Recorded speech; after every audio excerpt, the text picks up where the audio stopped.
প্রত্যেকটা মানুষই কিছু না কিছু স্বপ্ন নিয়ে বাঁচে, কিছু না কিছু আশা নিয়ে বাঁচে। কারোর স্বপ্ন থাকে ভালো ক্যামেরা কিনবে, কারোর স্বপ্ন থাকে ভালো ফোন কিনবে। আমার স্বপ্নটা হলো ফোন কেনার।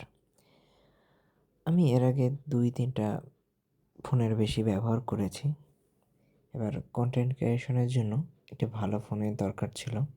সাথে কাজের জন্যও একটি ভালো ফোনের দরকার ছিল। যেহেতু ফ্রিল্যান্সিং করি প্রায় ৫-৬ বছর ধরে, ছোট, ছোট আশাগুলো আমি পূরণ করেছি।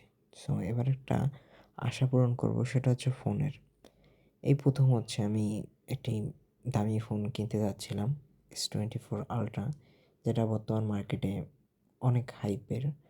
সো এটাই কিনতে যাচ্ছিলাম। এরপর আমরা অনেকগুলো ইলেকট্রিক দোকানে যাই এবং দেখার পরে, অনেক খোঁজার পরে আমরা একটি দোকানে গিয়ে S24 Ultra আনবক্সিং করি। আমি এবার করিনি, কারণ আমার জীবনের ১ম ফোনটা আমার দাদা কিনে দিয়েছিল এবং আমি চেয়েছি যে আমার দাদাই এই ফোনটার আনবক্সিং করুক। আমরা ১মেই সব কিছু চেক করে নিচ্ছিলাম যে সব কিছু ঠিকঠাক আছে কিনা, তারপর আমরা আনবক্সিং করি। যখন আমি আমার জীবনের ১ম ফোনটা কিনি, তার গল্পটা আজকে বলব। আমার হাতে কোনো টাকা ছিল না। তখন আমি ইন্টার ১ম বর্ষ থেকে ২য় বর্ষতে উঠেছি।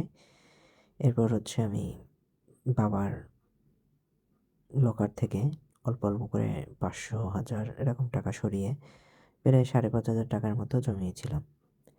এরপর ভেবেছিলাম যে ওই টাকা দিয়েই কিনবো। তারপরে হচ্ছে একটি দিদি যে আমাকে পড়াতো, তার অবস্থা অনেক খারাপ হওয়া সত্ত্বেও সে আমাকে সাহায্য করেছিল। সে আমাকে প্রায় ৫,০০০ টাকার মতো আমাকে ধার দিয়েছিল। সে যখন ধার দিয়েছিল, সেই সময়টা ছিল ২০১৬ সাল। আমি ভাবিওনি যে কেউ আমাকে এত টাকা কখনো ধার দেবে। সো এই সময় আমার নিজের ভিতরে একটি আত্মবিশ্বাস চলে এসেছিল যে আমার কিছু একটা করতে হবে।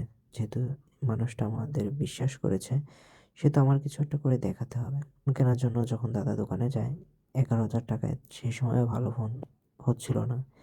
এরপরে দাদা বাবার কাছ থেকে কিছু টাকা চুরি করে তারপর হচ্ছে আমাকে ১ম ফোন কিনে দেয়।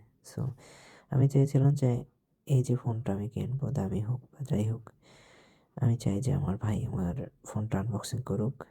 এটাই আমার স্বপ্ন ছিল। আপনাকে ধন্যবাদ ভিডিওটি দেখার জন্য।